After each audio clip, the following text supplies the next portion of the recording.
Hello बच्चों, नमस्कार। कैसे हो? उम्मीद करता हूँ सब बढ़िया होंगे। आज के वीडियो में हम लोग बात करेंगे कुछ संक्रमण तत्वों के सामान्य लाक्षणिक गुणधर्म की। इसमें सबसे पहले एटॉमिक रेडियाई है। एटॉमिक रेडियाई की बात करें तो एटॉमिक रेडियाई जो है, इसके कुछ चीजें हमने इससे पहले वाले वीडियो में पढ़ रखी हैं, ठीक है। उसके आगे की कहानी यहाँ पर है, ठीक है। इसको हम जानेंगे। परमाणु त्रिज्या किस तरह से घटती है, बढ़ती है, ठीक है। क्या क्यों इसमें वेरिएशंस देखने को मिलते हैं, रीजन क्या है, ये भी समझेंगे, ठीक है। तो वीडियो में आगे बढ़ने से पहले अगर आप चैनल पर नए हैं तो चैनल को सब्सक्राइब कर दीजिए और वीडियो अच्छा लगे तो अपने साथियों को शेयर कर दीजिए। चलिए शुरू करते हैं। देखो, संक्रमण तत्व क्या होते हैं ये हमने पढ़ लिया है, ठीक है। तो इनकी जो त्रिज्याएं होती हैं वो एस ब्लॉक तत्वों से कम और पी ब्लॉक तत्वों से अधिक होती है, ठीक है। इनको कहाँ रखा जाता है? एस और पी ब्लॉक तत्वों के बीच में रखा जाता है। ये पी ब्लॉक होता है, ये हमारा एस होता है, ये क्या होता है? डी, ठीक है। तो इनकी जो त्रिज्याएं हैं वो एस ब्लॉक तत्वों से क्या होती है? कम, और इनसे क्या होती है? ज्यादा, ठीक है। एस से कम और पी से अधिक, ठीक है। रीजन क्या है ये चीजें हम इसमें समझेंगे, ठीक है। तो पी तत्वों से अधिक होती है और एस तत्वों से कैसी होती है? कम होती है, ठीक है। देखो, परमाणु संक्रमण तत्वों की परमाणु त्रिज्याएं, कुछ परमाणु त्रिज्याएं यहाँ पर आपको दे रखी हैं, किस तरह से इनमें वेरिएशन देखने को मिलता है इधर से, ठीक है। जब आप आवर्त सारणी में या श्रेणी में लेफ्ट टू राइट जाते हैं, ठीक है, यानी कि बाएं से जब हम दाएं जाते हैं, देखो परमाणु त्रिज्या क्या हो रही है यहाँ पर? 164 है, ठीक है, स्कैंडियम की, और टाइटेनियम की 147 है, वेनेडियम की 135 है, क्रोमियम की 129 है, एमएन की 137 है, एफई की 124 है, सीओ की 126 और एनआई की 125, सीयू की 128 और जेडएन की 137। इसमें हम देख रहे हैं जैसे जैसे हम लेफ्ट टू राइट जाते हैं, यानी कि बाएं से दाएं जाते हैं, तो परमाणु त्रिज्या धीरे धीरे क्या हो रही है? घट रही है। यहाँ से यहाँ जाने पर भी क्या होगी? थोड़ी सी घट गई। इधर से इधर जाएंगे तब भी हम देख रहे हैं कि थोड़ी सी घट गई है, ठीक है। इधर से इधर जाएंगे तब भी थोड़ी सी घटी हुई है, और इधर से इधर जाने पर भी क्या है? ये घटी हुई है, ठीक है। यहाँ से सॉरी, यहाँ पर थोड़ा सा इंक्रीमेंट हुआ है, ठीक है। उसके बाद इधर से इधर जाते हैं तब भी क्या है? ये थोड़ी सी घटी हुई। यहाँ से जब हम देखते हैं तो यहाँ पर क्या है? बहुत कम, ठीक है। यानी कि यहाँ से यहाँ तक आवर्त सारणी के बीच से या मध्य से आगे, ठीक है, कहाँ तक? अंतिम वाले तत्व को छोड़कर, ठीक है। उसमें क्या होता है ये आपको पता चलेगा, क्योंकि इसका जो डी ऑर्बिटल होता है वो कंप्लीटली फिल्ड होता है, तो इसकी थोड़ी सी ज्यादा बढ़ जाती है। क्यों? ठीक है, वो जानेंगे आगे। यहां से यहां तक अगर हम देखते हैं तो हमको ये दिखाई देता है कि Fe से कॉपर तक परमाणु त्रिज्याएं लगभग लगभग समान है, ठीक है। बहुत ज्यादा इनमें वृद्धि ना हुई है, ठीक है। लगभग लगभग कैसी है? समान है। उसके बाद अंतिम जो हमारा Zn है उसकी परमाणु त्रिज्या थोड़ी सी ज्यादा बढ़ गई है, ठीक है। ये क्यों इतनी सेम यहां से यहां तक क्यों घटती है, फिर यहां से यहां तक सेम क्यों रहती है, लगभग उधर वाली अधिक क्यों हो जाती है, ये सारी चीजें अभी आपको पता चलेंगी, ठीक है। जैसे आपने पढ़ा होगा आवृत्ति प्रभाव, जिसे शील्डिंग इफेक्ट कहते हैं या स्क्रीनिंग इफेक्ट कहते हैं, और एक और होता है हमारा इफेक्टिव न्यूक्लियर चार्ज, ठीक है, यानी कि प्रभावी नाभिकीय आवेश। ये दोनों ऐसे प्रभाव हैं जो परमाणु त्रिज्याओं को कम और ज्यादा करते हैं, ठीक है। कम कौन करता है, ज्यादा कौन करता है, ये अभी आपको पता चल जाएगा, ठीक है। तो बाकी ये है, इनमें देख लीजिए आप, ठीक है, किस तरह से ये भी वेरी कर रही है। लगभग लगभग यहाँ से 180, 159, 140 और 43, 136 और 132। यहाँ के आगे देखो, इधर लगभग लगभग आपको जो है थोड़ी सी सेम दिखाई दे रही है, ठीक है। 32, 33, 35, ठीक है, 38, इधर को थोड़ी सी ज्यादा बढ़ी हुई है, ठीक है। ऐसे इसमें अगर हम देखें 5D वाले में, इसमें भी क्या दिखाई दे रहा है? देखो 188, फिर 56, 143, 137, 137, 134, 36, 39, ठीक है। तो यहाँ पर भी लगभग लगभग कैसी है? ये समान है, ठीक है। तो इनका रीजन क्या है? तो ये वाला हमने इससे पहले वीडियो में पढ़ लिया है, ठीक है, ये वाली बना दी है। उसके बाद ये सारी आपको दिखा दी है किस तरह से ये वेरी करती है, कम और ज्यादा क्यों होती है और कहां से कहां तक ये कम और ज्यादा होती है। तो अब देखो, संक्रमण तत्वों की परमाणु त्रिज्याओं की विवेचना निम्न प्रकार है। परमाणु त्रिज्याओं की जो विवेचना है, यानी किस तरह किधर से किधर जाने पर घटती है, किधर से किधर जाने पर बढ़ती है और ऐसा होता क्यों, ये सारी चीजें आपको पता चलेंगी, ठीक है। तो सबसे पहले अगर हम बात करें, नंबर 1 कह रहा है किसी संक्रमण श्रेणी में बाएं से दाएं जाने पर परमाणु क्रमांक बढ़ने के साथ साथ परमाणु त्रिज्या धीरे धीरे घटती है। जैसे जैसे परमाणु क्रमांक बढ़ता है, जैसे अभी हमने देखा था लगभग मध्य श्रेणी के बाद हम देख रहे थे कि परमाणु त्रिज्या क्या हो रही थी, उसमें धीरे धीरे घट रही थी। ठीक है, क्या हो रहा था, शुरू से धीरे धीरे घटती जैसे जैसे परमाणु क्रमांक बढ़ता है, और जैसे बीच में पहुंच जाते हैं, बीच के बाद के परमाणु त्रिज्या लगभग लगभग कैसी रहती है, स्थिर रहती है। तो मान लो जो हमारी आवर्त सारणी है, अभी हमने देखा था SC से कहाँ तक, ZN तक, तो इसमें हमने शुरू से देखा था कि यहाँ तक तो क्या हो रही थी, धीरे धीरे घट रही थी, फिर यहाँ से यहाँ तक जाने पर लगभग लगभग कैसी रह रही थी, स्थिर, लगभग समान। और ये जो लास्ट वाला है, ठीक है, इसकी क्या हो रही थी, थोड़ी सी ज्यादा बढ़ जा रही थी। ठीक है, ऐसा क्यों होता है, परमाणु क्रमांक जैसे जैसे बढ़ता है, ठीक है, परमाणु क्रमांक बढ़ेगा कब, जब हम बाएं से दाएं जाएंगे। ठीक है, तो परमाणु क्रमांक बढ़ने से क्या होगा, परमाणु क्रमांक बढ़ने के साथ साथ परमाणु त्रिज्या घटती है। ठीक है, क्या होता है, परमाणु त्रिज्या धीरे धीरे घटती जाती है। ठीक है, रीजन क्या है, रीजन केवल आपके दो ही है, एक तो हमारा क्या है, इफेक्टिव न्यूक्लियर चार्ज यानी कि प्रभावी परमाणु नाभिकीय आवेश, प्रभावी नाभिकीय आवेश, दूसरा होता है हमारा आवरणीय प्रभाव। ठीक है, इसी को हम शील्डिंग इफेक्ट कहते हैं, या इसी को स्क्रीनिंग इफेक्ट के नाम से भी जानते हैं। ठीक है, इसको न्यूक्लियर इफेक्टिव चार्ज क्या कहलाता है, न्यूक्लियर इफेक्टिव चार्ज। ये दो ही चीजें हैं जो परमाणु त्रिज्या को कम और ज्यादा करती है। जहां अगर परमाणु त्रिज्या लगभग समान हो या समान हो, वहां ये दोनों जो दोनों प्रभाव हैं वो समान रूप से कार्य करेंगे, तो ये दूसरे को क्या कर देंगे, दोनों निरस्त कर देंगे, कैंसिल कर देंगे, तो परमाणु त्रिज्या पर कोई प्रभाव नहीं पड़ेगा। इसलिए वो कैसी रहती है, लगभग सेम रहती है। ठीक है, तो जहां सेम रहे वहां समझ लेना ये दोनों एक समान रूप से कार्यरत हैं, ये एक समान रूप से कार्य कर रहे हैं। इनकी कहानी थोड़ी सी बड़ी है, ठीक है, ये अलग से ही पढ़े जाते हैं, लेकिन यहाँ पर थोड़ा सा आप समझने की कोशिश कीजिए। जैसे जैसे हम परमाणु क्रमांक बढ़ता जाता है, क्या होता है, धीरे धीरे d ऑर्बिटल में इलेक्ट्रॉनों की संख्या बढ़ती जाती है। ठीक है, परमाणु क्रमांक बढ़ेगा, इलेक्ट्रॉन बढ़ेंगे, d ऑर्बिटल में इलेक्ट्रॉन की संख्या बढ़ती जाएगी। ठीक है, तो बीच तक बढ़ते हैं, जैसे d में 5 हो गए। ठीक है, d में कितने हो गए, 5। जब d में 5 होते हैं तब तक क्या रहता है, सिंगल सिंगल इलेक्ट्रॉन रहता है। जब d में एक नया इलेक्ट्रॉन आना शुरू हो जाता है बीच के बाद, ठीक है, यानी कि 6, 7, 8, 9, 10, तो क्या होता है, d ऑर्बिटल में पेयरिंग होने लगती है इलेक्ट्रॉनों की। जैसे अगर हम बात करें, मान लो 25 का ले लो, ठीक है, 25, इसके अगर हम d की बात करें, इसके d में कितने होंगे, 1, 2, 3, 4, 5, d में कितने इलेक्ट्रॉन है, 5। ठीक है, इधर ले लो आप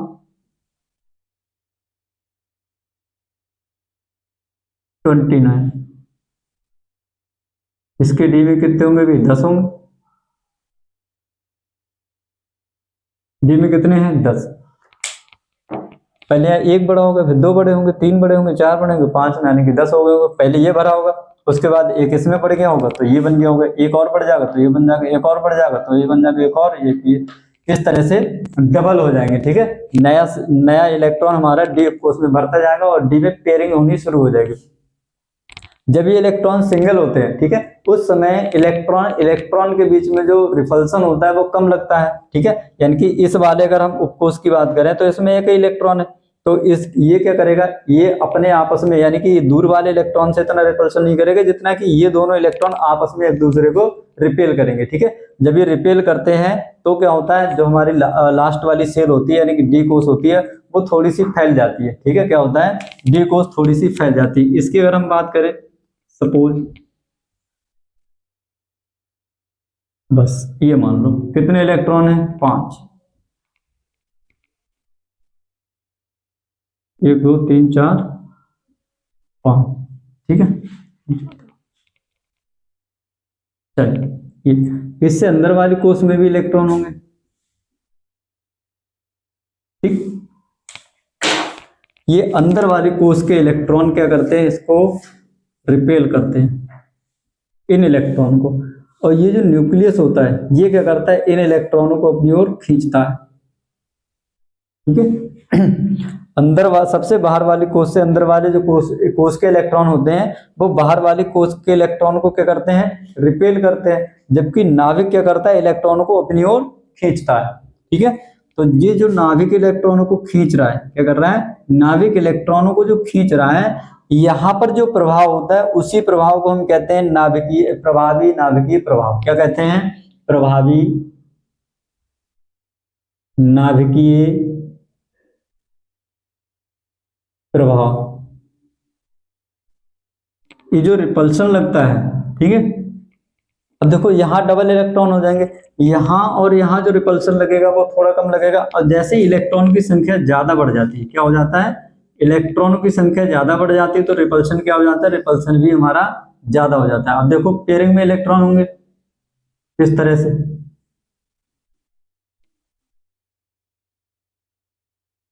इस तरह से, ठीक है। अब इलेक्ट्रॉन हो गए पेयरिंग में, किसमें हो गए, इलेक्ट्रॉन पेयरिंग में हो गए, और इधर भी हमारे इलेक्ट्रॉन होंगे इसमें, ठीक है, अंदर वाली शेल में, इस तरह से सेम वही कहानी होगी। ये इलेक्ट्रॉन क्या करेंगे, ये इलेक्ट्रॉन एक दूसरे को क्या करते हैं, रिपेल करते हैं, ठीक है, और ये नाभिक क्या करता है, इन इलेक्ट्रॉनों को अपनी ओर खींचने का काम करता है, क्योंकि विपरीत आवेश क्या करते हैं, एक दूसरे को अट्रैक्ट करते हैं। नाभिक में क्या होता है, प्रोटॉनों की संख्या बढ़ती जाती है, इधर क्या होता है, इलेक्ट्रॉन की संख्या बढ़ती जाती है, तो ये क्या होता है, एक दूसरे को खींचते हैं, ठीक है। तो जब ये क्या, यहां पर देखो, अब जो हमारा प्रतिकर्षण है, ठीक है, इसी को हम कहते हैं आवरणी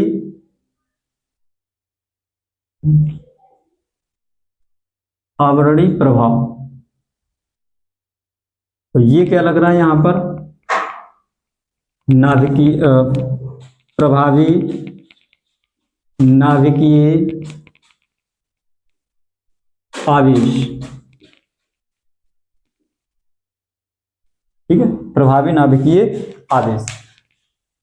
यहां पर हम देखते हैं बाहरी कोश में जो प्रभावी नाभिकीय आवेश है और जो हमारा आवरणी प्रभाव है, ये लगभग लगभग कैसे होते हैं, एक दूसरे के बराबर होते हैं, ठीक है, कैसे होते हैं, एक दूसरे के बराबर होते हैं, और एक दूसरे को क्या कर देते हैं, आंशिक रूप से निरस्त कर देते हैं, कैंसिल कर देते हैं। फिर क्या होता है, ये जो बाहर वाला कोश है ये और नहीं फैलता है। लेकिन यहाँ पर अगर हम बात करें, यहाँ पर क्या होता है हमारा ये जो रिपल्सन है, ठीक है, रिपल्सन क्या होता है, कम लगता है, लेकिन यहाँ पर जो अट्रैक्शन है वो क्या होता है, ज्यादा होता है। अट्रैक्शन ज्यादा होने के कारण क्या होता है, ये जो आपका सेल है बाहर वाला, ये थोड़ा सा क्या हो जाता है, संकुचित, यानी कि इलेक्ट्रॉन थोड़े से नाभिक की ओर खिंच जाते हैं, ठीक है। तो ये इलेक्ट्रॉन कहाँ पर होगा, यहाँ पर होगा, ये इलेक्ट्रॉन थोड़ा सा खिंचकर यहाँ पहुंच जाएगा, ये इलेक्ट्रॉन यहाँ पहुंच जाएगा, ये इलेक्ट्रॉन थोड़ा सा यहाँ पहुंच जाएगा, और ये इलेक्ट्रॉन थोड़ा सा यहाँ, यानी कि अब आपको ये वाली रेडियस दिखाई देगी, ठीक है।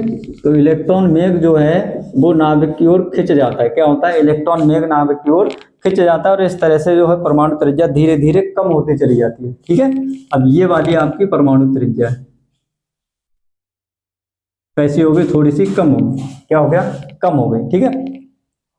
लेकिन सबसे बाद में अगर हम देखें तो कुछ इस तरह से हमें धीरे धीरे नजर आती है, क्योंकि इलेक्ट्रॉन यहाँ पर हमने D9 का भरा है, यानी कि D में 10 इलेक्ट्रॉन आ गए। अगर आप इससे थोड़ा सा हल्के की बात करेंगे, पहले की बात करेंगे, तो यहाँ इलेक्ट्रॉन क्या होगा, मान लो अगर हम बात करें इस तरह से, जैसे अब इलेक्ट्रॉन हो गए, देखो 2 3 और 2 5 और 2 7, यानी कि डी में कितने इलेक्ट्रॉन हो गए, अब डी में हो गए हमारे 7 इलेक्ट्रॉन, ठीक है। डी में कितने हो गए, 7। इसके लिए जब आप भरते हैं तो बाहर वाले कोष में देखो, यहाँ पर केवल यहाँ पर ही क्या होगा, हमारा रिपल्सन थोड़ा ज्यादा लगेगा, बाकी यहाँ पर क्या है, यहाँ पर इतना ज्यादा रिपल्सन नहीं लगेगा, ठीक है।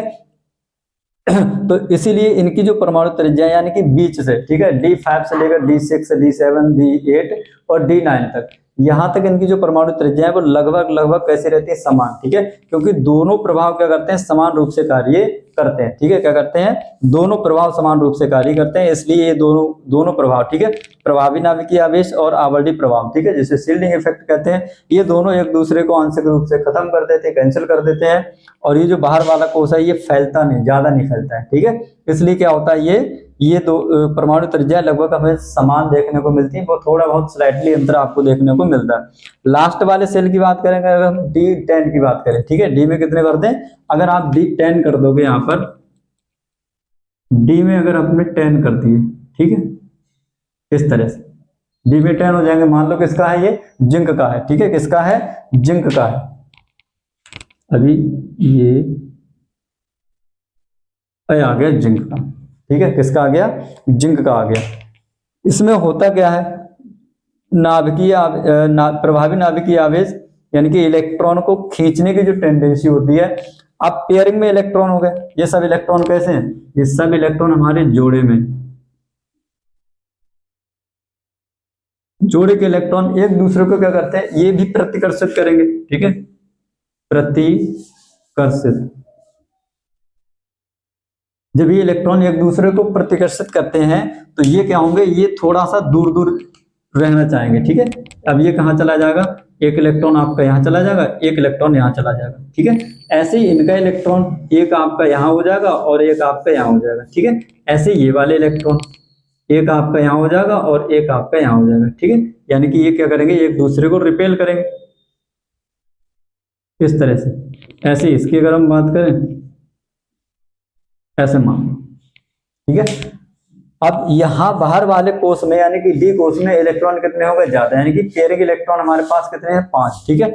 ये दोनों क्या करेंगे, एक दूसरे को धक्का देंगे और दूर दूर रहने की कोशिश करेंगे।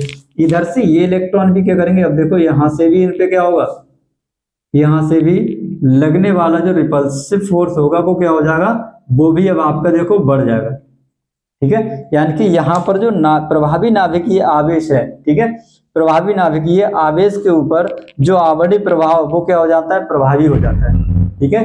प्रभावी नाभिकीय आवेश के ऊपर आवर्ती प्रभाव प्रभावी हो जाता है, मतलब आवर्ती प्रभाव यहाँ पर ज्यादा दिखाई देता है, प्रभावी की नाभिकीय आवेश यहाँ पर कम दिखाई देता है। कब, जब D10 यानी कि डी में 10 इलेक्ट्रॉन आ जाते हैं तो प्रतिकर्षण ज्यादा लगता है, ठीक है, नाभिकीय प्रभावी नाभिकीय आवेश कम हो जाता है, प्रभावी आवर्ती प्रभाव ज्यादा हो जाता है, ठीक है। ये क्या हो जाएगा हमारा कम, ठीक है, किसके लिए, D10 के लिए, और ये क्या हो जाएगा हमारा ज्यादा, किसके लिए, D10 के लिए, ठीक है। जब ये ज्यादा हो जाएगा तो बाहर वाला जो कोष है वो थोड़ा सा फैल जाएगा, क्या हो जाएगा, बाहर वाला जो कोष है वो थोड़ा सा फैल जाएगा और इलेक्ट्रॉन थोड़े और दूर चले जाएंगे, यानी कि यहाँ पर आपको इलेक्ट्रॉन ये देखने को मिलेंगे, ठीक है। अब ये इलेक्ट्रॉन आपके थोड़े से बाहर नजर आएंगे इस तरह से, और जो है आपकी त्रिज्या जो है वो यही आपको नजर आएगी, ठीक है, इस तरह से। तो हम कहते हैं कि जो हमारा लास्ट वाला कोष होता है उस वाले एलिमेंट की जो त्रिज्या है वो बढ़ जाती है, ठीक है। अब ये त्रिज्या आपको दिखाई देगी, पहले घट रही है, ठीक है, फिर क्या होता है, लगभग समान रहती है, वहां पर ये दोनों प्रभाव जो है समान रूप से काम करते हैं। फिर डी की अगर 10 की बात करें तो इसमें त्रिज्या इस तरह से आपकी थोड़ी सी बढ़ जाती है, ठीक है। तो ये दोनों प्रभावी नाभिकीय आवेश और आवर्ती प्रभाव, ठीक है, ये दोनों चीजें आपको ध्यान रखना है। प्रभावी नाभिकीय आवेश क्या करता है, परमाणु त्रिज्या को कम करता है, ठीक है, प्रभावी नाभिकीय आवेश ये परमाणु त्रिज्या को कम करता है, जबकि आवर्ती प्रभाव परमाणु त्रिज्या को बढ़ाता है, ठीक है। ये प्रभावी नाभिकीय आवेश का काम होता है बाहर वाले कोष के इलेक्ट्रॉनों को न्यूक्लियस खींच के रखता है अपने ओर, जब खींच के रखेगा तो इलेक्ट्रॉन पास आ जाएंगे और रेडियस कम हो जाएगी। प्रभाव आवर्ती प्रभाव क्या करता है, इलेक्ट्रॉनों के बीच में जो फोर्स ऑफ रिपल्सन लगता है, ठीक है, यानी कि प्रतिकर्षण बल लगता है, उसके कारण जो इलेक्ट्रॉन होते हैं बाहर वाले कोष के वो थोड़े से फैल जाते हैं और कोष हमारा क्या हो जाता है, थोड़ा सा बड़ा हो जाता है, ठीक है, और त्रिज्या भी बढ़ जाती है, ठीक है। तो ये दोनों चीजें याद रखना है आपको। अब बढ़ते कह रहा है, देखो संक्रमण श्रेणी के बीच के बाद के तत्वों की परमाणु त्रिज्या लगभग स्थिर रहती है, ठीक है। ये शुरू की बात है, बीच में क्या रहेंगी, बराबर रहेंगे। अभी देखो कम है, फिर थोड़ी सी बढ़ जाएंगी, ठीक है, बराबर रहेंगी, फिर थोड़ी सी और बढ़ जाएंगी, जो कि सबसे लास्ट वाले कोष की बात है। कह रहे क्योंकि बाएं से दाएं जाने पर परमाणु त्रिज्या में होने वाला परिवर्तन नाभिकीय आवेश प्रभाव, ठीक है, क्या है, नाभिकीय आवेश प्रभाव या प्रभावी नाभिकीय आवेश लिखी बात है, तथा आवर्ती प्रभाव, आवर्ती आवेश प्रभाव नहीं, आवर्ती प्रभाव होगा, ठीक है, आवर्ती प्रभाव जिसे हम शील्डिंग इफेक्ट कहते हैं, स्क्रीनिंग इफेक्ट भी इसी को कहते हैं, संयुक्त प्रभाव के कारण होता है। यानी कि ये जो हमारा नाभिकीय आवेश प्रभाव है और आवर्ती प्रभाव ये दोनों समान रूप से काम करते हैं, ठीक है। संयुक्त का मतलब क्या है, दोनों समान रूप से कार्य करते हैं। जब समान रूप से कार्य करेंगे तो जितना नाभिक इलेक्ट्रॉन को खींचेगा उतना ही अंदर वाला कोष यानी कि पेनिट्रेट शेल वाले जो कोष होते हैं सबसे बाहर से अंदर वाले कोष इलेक्ट्रॉन को उतना ही उसको क्या कर देते हैं, धक्का दे देते हैं, ठीक है। तो नाभिकीय प्रभावी नाभिकीय आवेश और आवर्ती प्रभाव दोनों एक दूसरे को कैंसिल कर देते हैं, समान रूप से कार्य करते हैं। तो अब देखो कह रहा है कि नाभिकीय आवेश परमाणु त्रिज्या को क्या करता है, कम करता है, जबकि आवर्ती प्रभाव परमाणु त्रिज्या को क्या कर देता है, बढ़ा देता है, ठीक है। नाभिकीय आवेश परमाणु त्रिज्या को कम करता है और आवर्ती प्रभाव परमाणु त्रिज्या को बढ़ा देता है, ठीक है। कह रहा आवर्ती प्रभाव परमाणु त्रिज्या को बढ़ा देता है, ये दोनों प्रभाव एक दूसरे के विपरीत दिशा में कार्य करते हैं, अतः दोनों एक दूसरे को आंशिक रूप से निरस्त कर देते हैं, यानी कि कैंसिल कर देते हैं। जब कैंसिल कर देंगे तो ना त्रिज्या बढ़ेगी ना त्रिज्या घटेगी, ठीक है। और परमाणु त्रिज्या Cr से Cu कहां तक, Cr से Cu तक लगभग कैसी रहती है, समान बनी रहती है, ठीक है। Cr से Cu तक कैसी बनी रहेगी, समान, क्योंकि दोनों प्रभाव जो है एक साथ काम करते हैं और दोनों एक दूसरे को आंशिक रूप से कैंसिल आउट कर देते हैं, ठीक है। जिस प्रकार परमाणु त्रिज्याएं समान बनी रहती है, ठीक है। इसके बाद और भी इसमें कुछ पॉइंट है, ठीक है, ठीक है। केवल अभी हमने 2 पॉइंट पढ़े हैं, कुछ और भी पॉइंट है, ठीक है, वो भी जान लो इसमें क्या होता है। तो ऊपर से नीचे आते तो क्या होता है, अभी तो हमने लेफ्ट टू राइट जाने पर देखा था कि परमाणु त्रिज्या हमारी क्या होती है, पहले घटती है फिर स्थिर रहती है फिर थोड़ी सी और बढ़ जाती है, ठीक है। अब ऊपर से नीचे आते हैं तो क्या होता है, नीचे से ऊपर जाते हैं तो क्या होता है, इसको आप नोट कर लें, स्क्रीनशॉट ले लो फटाफट।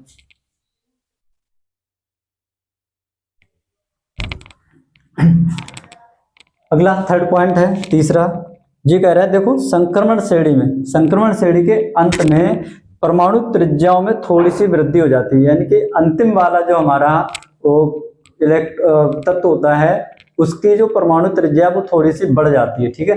ऐसा क्यों होता है, रीजन क्या है, अभी हमने केवल 2 प्रभाव पढ़े थे, उन्हीं 2 प्रभाव के कारण ही परमाणु त्रिज्याएं कम होती हैं और बढ़ती हैं, ठीक है। तो परमाणु त्रिज्या कम करने का काम किसका होता है, प्रभावी नाभिकीय आवेश। परमाणु त्रिज्या को बढ़ाता कौन बढ़ाता है, शेडिंग इफेक्ट, ठीक है, जिसे हम आवर्ती प्रभाव या स्क्रीनिंग इफेक्ट के नाम से भी जानते हैं, ठीक है। तो ये परमाणु त्रिज्या को बढ़ाने का काम करता है और दूसरा परमाणु त्रिज्या को घटाने का काम करता है। जहां ये दोनों समान रूप से कार्य करें वहां परमाणु त्रिज्या लगभग समान बनी रहती है, ठीक है। संक्रमण श्रेणी के अंत में परमाणु त्रिज्या में थोड़ी सी वृद्धि हो जाती है, क्यों हो जाती है, देखो जैसे संक्रमण श्रेणी की अगर हम बात करें तो उसके अंत में जो कक्षकों में उपस्थित युग्मित इलेक्ट्रॉन के बीच में, ठीक है, अंत में जो हमारे संक्रमण श्रेणी का अंतिम कक्ष होगा उसमें जो हमारे पेड इलेक्ट्रॉन होंगे, क्या होंगे, युग्मित इलेक्ट्रॉन होंगे, उनके बीच में इलेक्ट्रॉन प्रतिकर्षण, ठीक है। अभी बताया था ना, जब इलेक्ट्रॉन हमारे पेयर होते हैं तो क्या लगता है, उनमें रिपल्सन लगता है, ठीक है, इस तरह से ये, ठीक है। कैसे हैं, युग्मित इलेक्ट्रॉन है, ये इलेक्ट्रॉन एक दूसरे को क्या करते हैं, प्रतिकर्षित करते हैं, ठीक है, यानी कि दूर दूर भगाते हैं, ठीक है। जब दूर दूर भगाते हैं तो क्या होता है ना, जो हमारा बाहर वाला कोश होता है वो थोड़ा सा फैल जाता है, ठीक है। देखो इलेक्ट्रॉन प्रतिकर्षण प्रभाव, ठीक है, यानी कि जो इलेक्ट्रॉन के बीच में लगने वाला प्रतिकर्षण प्रभाव होगा वो क्या होता है, नाभिकीय आवेश में वृद्धि के कारण उत्पन्न आकर्षण बल पर प्रभावी हो जाता है। क्या हो जाता है, इलेक्ट्रॉन के बीच में लगने वाला जो फोर्स होगा, अभी हमने जैसे यहाँ पर बनाया था, इससे पहले आपने पढ़ा था, इलेक्ट्रॉन और ये इलेक्ट्रॉन ये दोनों क्या करते हैं, एक दूसरे को प्रतिकर्षित करते हैं, ठीक है। एक इलेक्ट्रॉन है तो एक को ही प्रतिकर्षित करेगा। जब ये पेयर हो जाते हैं यानी कि हम D25 से ऊपर बढ़ते हैं तो ये एक इलेक्ट्रॉन क्या करेगा, 2 को रिपल करेगा, ठीक है, दोनों में प्रतिकर्षण बल लगाएगा और ये नाभिक क्या करता है, इलेक्ट्रॉन को खींच रहा है, ये इलेक्ट्रॉन को अपनी ओर खींच रहा है और ये धक्का दे रहा है, ठीक है। तो देखो इलेक्ट्रॉन प्रतिकर्षण प्रभाव, यानी कि ये जो इलेक्ट्रॉन एक दूसरे को प्रतिकर्षित कर रहे हैं, ये प्रभाव क्या होता है, ये प्रभाव नाभिकीय आवेश में वृद्धि के कारण उत्पन्न आकर्षण बल पर प्रभावी हो जाता है। ये नाभिकीय आवेश यानी कि इलेक्ट्रॉन को क्या कर रहा है, अपनी ओर खींच रहा है, तो जितनी तेजी गति से ये खींच रहा है उससे ज्यादा ये दोनों क्या कर रहे हैं, इसको रिपल कर रहे हैं, यानी कि धक्का दे रहे हैं, ठीक है।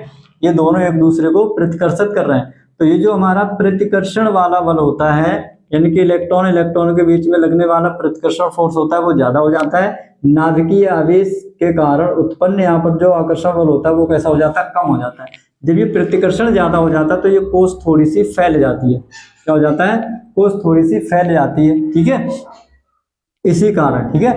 जिस कारण इलेक्ट्रॉन वेग यानी कि इलेक्ट्रॉनों की जो डेंसिटी है, ठीक है, ये जो इलेक्ट्रॉन भरे हुए हैं, इलेक्ट्रॉन वेग फैल जाता है और परमाणु त्रिज्या बढ़ जाती है, ठीक है। यानी कि यहाँ पर हमारा जो, अगर हम बात करें प्रभावी नाभिकीय आवेश की, ठीक है, प्रभावी नाभिकीय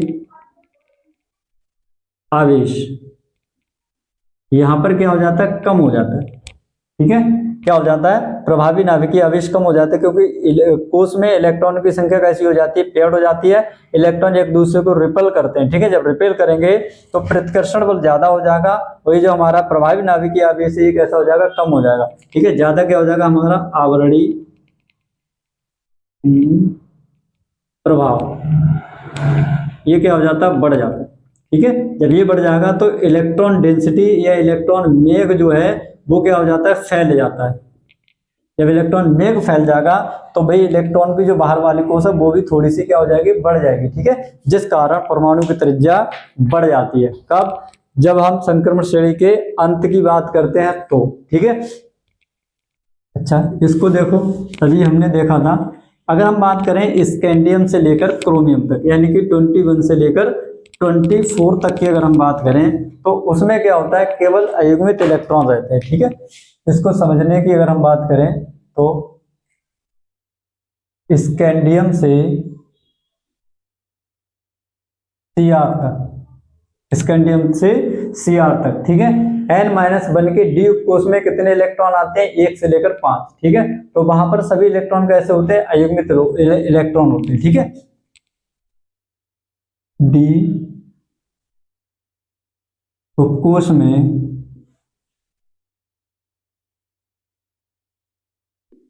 अयुग्मित इलेक्ट्रॉन होने के कारण,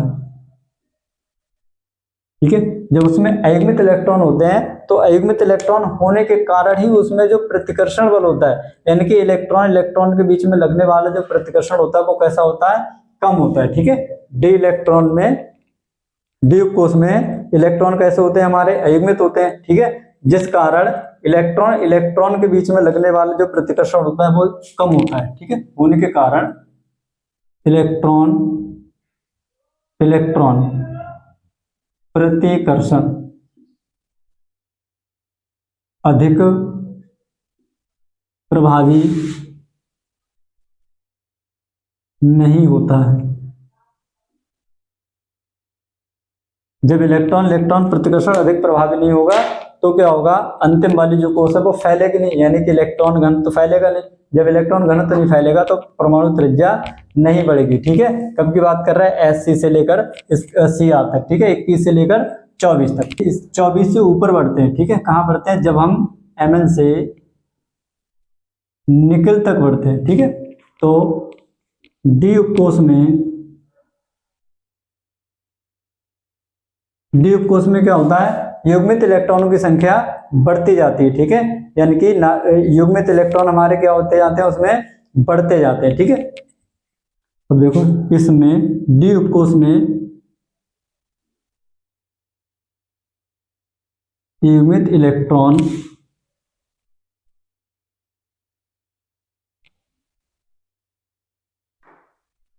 की संख्या में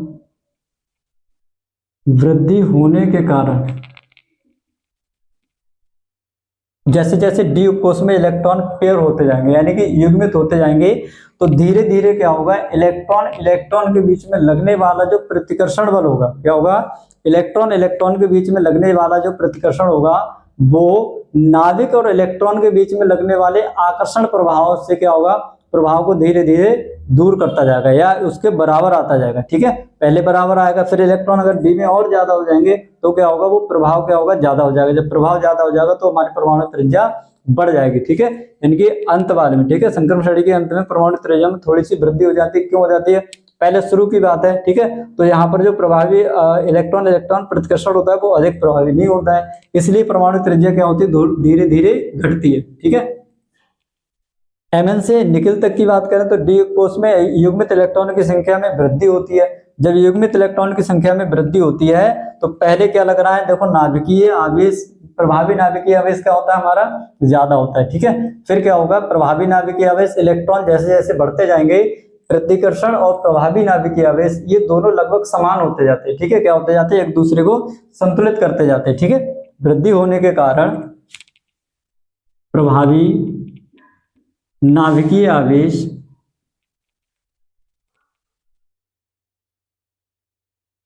द्वारा उत्पन्न, प्रभावी नाभिकीय आवेश द्वारा उत्पन्न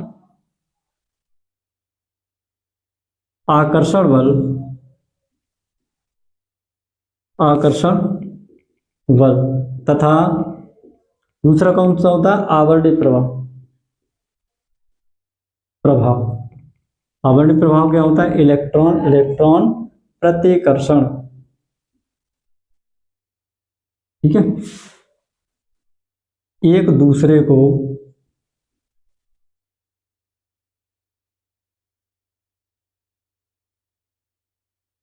एक दूसरे से लिख दो, एक दूसरे को संतुलित कर देते हैं, ये एक दूसरे से संतुलित रहते हैं,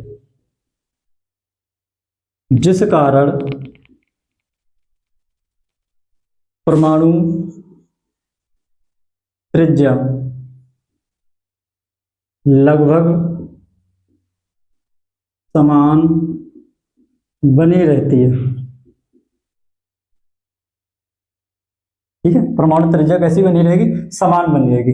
अच्छा, इसके बाद अगर हम बात करें लास्ट वाले की, ठीक है, जो कि हमारा डी में 10 इलेक्ट्रॉन हो जाते हैं। डी में 10 इलेक्ट्रॉन किसके होते हैं, देखो क्या था हमारा, Cu तथा Zn, ठीक है। Cu तथा Zn के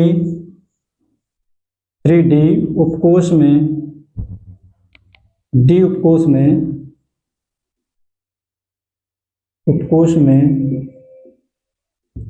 युग्मित इलेक्ट्रॉन, इसमें सभी इलेक्ट्रॉन कैसे होते हैं, पेयर्ड होते हैं, ठीक है।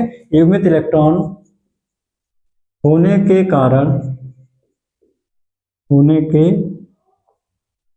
कारण अब क्या होगा, यहाँ पर जो आवर्णी प्रभाव होगा, क्या होगा, आवर्णी प्रभाव होगा या इलेक्ट्रॉन इलेक्ट्रॉन प्रतिकर्षण होगा, वो ज्यादा हो जाएगा। किससे, न्यूक्लियर नाभिकीय प्रभावी आवेश से, ठीक है। किससे, नाभिकीय प्रभावी आवेश से इलेक्ट्रॉन इलेक्ट्रॉन प्रतिकर्षण ज्यादा हो जाता है, जिससे इलेक्ट्रॉन वेग फैल जाता है और परमाणु त्रिज्या अंत वाले जो तत्व हैं उनकी बढ़ जाती है, ठीक है। होने के कारण इलेक्ट्रॉन इलेक्ट्रॉन प्रतिकर्षण अधिक प्रभावी हो जाता है,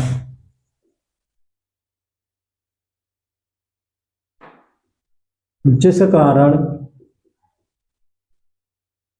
इलेक्ट्रॉन मेघ फैल जाता है और परमाणु त्रिज्या बढ़ जाती है,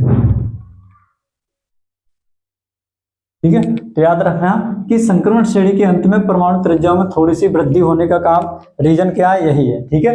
क्या रीजन है, यही रीजन है। सबसे अंत की अगर हम बात करें तो वहां पर कौन सा प्रभाव ज्यादा कार्य करता है, वहां पर हमारा जो इलेक्ट्रॉन इलेक्ट्रॉन प्रतिकर्षण है, ठीक है, इलेक्ट्रॉन इलेक्ट्रॉन रिपल्सन है या आवर्णी प्रभाव, वो हमारा ज्यादा कार्य करता है।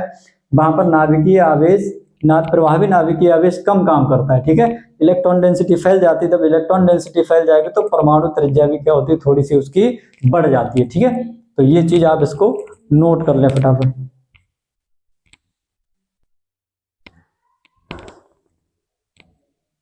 अगला पॉइंट है हमारे पास, ठीक है, चौथा पॉइंट, जिसमें कह रहा है कि जब हम किसी समूह में, ठीक है, किसी समूह में जब हम ऊपर से नीचे की ओर आते हैं, जैसे हम बात करें Zn, ठीक है, और कैडमियम और मरकरी Hg, ठीक है। जब हम इसमें चलते हैं 30, 48 और 80, जब हम ऊपर से नीचे आते हैं किसी भी समूह में, ठीक है, तो परमाणु त्रिज्या में वृद्धि होती है। ऊपर से नीचे आने पर कह रहा है कि परमाणु त्रिज्या में वृद्धि होती है। क्यों होती है, क्या होता है ऐसा जिस कारण की परमाणु त्रिज्या में वृद्धि होती है, ठीक है। जब आप ऊपर से नीचे आते हैं, इसकी अगर हम बात करें तो ये कौन से का है, ये है हमारा 3D का, ये किसका है, ये है हमारा 4D का, ये किसका है, ये है हमारा 5D का, ठीक है। किसका है, 3D 4D और 5D। तो जब हम इनमें इलेक्ट्रॉनों को भरते हैं तो होता क्या है, यहाँ पर एक नया कोष बढ़ जाता है। क्या हो जाता है, एक नया कोष इसमें बढ़ता चला जाता है। जब नया कोष बढ़ेगा तो नाभिक की और अंतिम वाले इलेक्ट्रॉन यानी कि बाहरी कोष में जो इलेक्ट्रॉन होंगे, इसकी अगर बात कर लो, ठीक है, तो सपोज ये हमारा नाभिक है, ये और ये मान लो हमारा बाहरी कोष है, ठीक है। इससे पहले जो कोषें रही होंगी वो रही होंगी, ये सबसे क्या है, हमारा सबसे बाहरी कोष, ठीक है, 3D। इसमें जो भी इलेक्ट्रॉन होंगे, ठीक है। अच्छा, इसकी बात करो,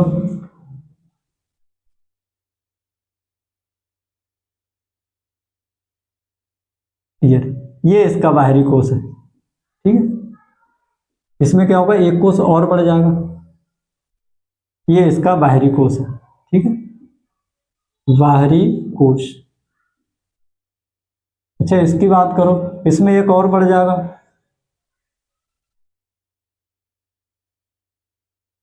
इसका बाहरी कोष ये होगा, बाहरी कोष, ठीक है। तो जैसे जैसे हम ऊपर से नीचे आते हैं किसी भी समूह में, ऊपर से नीचे आने पर हम देखते हैं कि परमाणु क्रमांक तो बढ़ रहा है, ठीक है। 30 था, कितना हो गया 48, और कितना हो गया 80। परमाणु क्रमांक बढ़ रहा है, और परमाणु क्रमांक बढ़ने के साथ साथ इलेक्ट्रॉन की जो कोष है, ठीक है, यानी कि इलेक्ट्रॉनों का जो कक्ष है वो भी बढ़ जाता है। क्या हो जाता है, इलेक्ट्रॉनों का कक्ष भी बढ़ जाता है, ठीक है। यहाँ पर देखो ये वाला है बाहरी कोष, या देखो 2 के बाद है, या देखो 3 के बाद है, ठीक है। तो ये कोष भी बढ़ रहा है, जैसे जैसे परमाणु क्रमांक बढ़ रहा है उस तरह से क्या होता है, इलेक्ट्रॉनों का जो कोष है वो भी बढ़ता हुआ दिखाई दे रहा है। जब इलेक्ट्रॉनों का कोष बढ़ रहा है, देखो यहाँ से यहाँ नाभिक के और इलेक्ट्रॉन के बीच की दूरी कितनी है, और यहाँ से नाभिक इलेक्ट्रॉन के बीच की दूरी कितनी है, और यहाँ से नाभिक और इलेक्ट्रॉन के बीच की दूरी भी हमको बढ़ती हुई दिखाई दे रही है, ठीक है। जब नाभिक और इलेक्ट्रॉन के बीच की दूरी बढ़ जाती है तो नाभिक और इलेक्ट्रॉन के बीच में लगने वाला जो अट्रैक्शन होता है, जिसे हम प्रभावी नाभिकीय आवेश कहते हैं, वो कम हो जाता है, ठीक है। क्या हो जाता है यहाँ पर, ठीक है, दूरी अधिक होने के कारण नाभिक प्रभावी नाभिकीय आवेश कम हो जाता है। जब प्रभावी नाभिकीय आवेश कम हो जाएगा तो ये जो कोष है वो अंदर को नहीं खींच पाएगा, लेकिन यहाँ पर क्या है, दूरी कम है, दूरी कम है, ठीक है। तो जैसे जैसे ऊपर से नीचे आते हैं परमाणु क्रमांक बढ़ता जाता है, परमाणु क्रमांक बढ़ने के साथ साथ क्या हो जाता है, इलेक्ट्रॉन कोष की संख्या भी बढ़ती जाती है, ठीक है। क्योंकि समूह में ऊपर से नीचे जाने पर परमाणु क्रमांक में वृद्धि के साथ साथ इलेक्ट्रॉन के कोष की संख्या भी बढ़ जाती है। इलेक्ट्रॉनों के कोषों की जो संख्या है वो भी हमें यहाँ से यहाँ आने पर बढ़ती हुई दिखाई दे रही है, और संयोजी कोष की नाभिक से दूरी बढ़ जाती है, यानी कि ये संयोजी कोष है, बाहर वाले कोष को ही संयोजी कोष कहते हैं। इससे नाभिक की दूरी भी क्या हो जाती है, बढ़ जाती है, ठीक है। और प्रभावी नाभिकीय आवेश भी कम हो जाता है।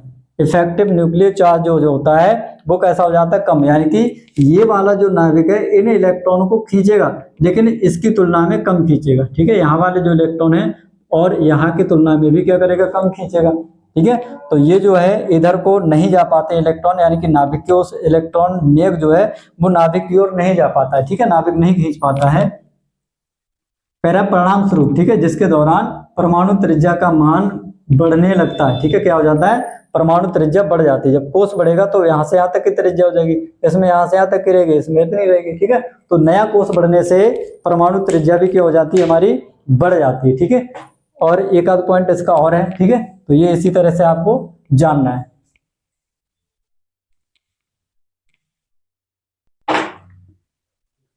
अगला पॉइंट है हमारा, देखो दूसरे और तीसरे, ठीक है, यानी कि जो हमारा डी ब्लॉक एलिमेंट होते हैं उसमें प्रथम द्वितीय तृतीय चतुर्थ श्रेणी होती है, ठीक है, 3D 4D, ठीक है, 3D 4D 5D, ठीक है, और 6D, प्रथम श्रेणी द्वितीय तृतीय और चतुर्थ। तो कह रहा है देखो द्वितीय तथा तृतीय संक्रमण श्रेणी के परमाणु तत्वों की त्रिज्या लगभग समान रहती है, ठीक है। कौन से वाले की, 4D और 5D।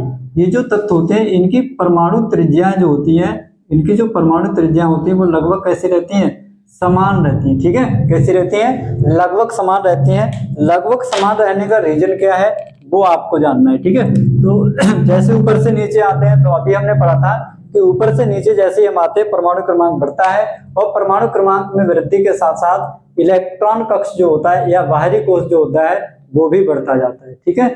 तो उसमें लिखा है, देखो हम जानते हैं कि किसी समूह में ऊपर से नीचे आने पर परमाणु क्रमांक बढ़ने के साथ साथ बाहरी कक्ष, ठीक है, यानी कि बाहर वाला जो कोश है उसकी संख्या भी बढ़ती जाती है, ठीक है। इसकी अगर हम बात करें तो इसका बाहरी कोश मान लो ये है, ठीक है, तो इसका बाहरी कोश क्या हो जाएगा, एक और बढ़ जाएगा, ठीक है। तो ये इसका बाहरी कोश होगा, ये नाभिक है, ठीक है, इसका बाहरी कोश, ठीक है, एक कोश और बढ़ जाता है, ठीक है, संख्या भी बढ़ जाती है और परमाणु त्रिज्या का मान भी बढ़ जाएगा, ठीक है।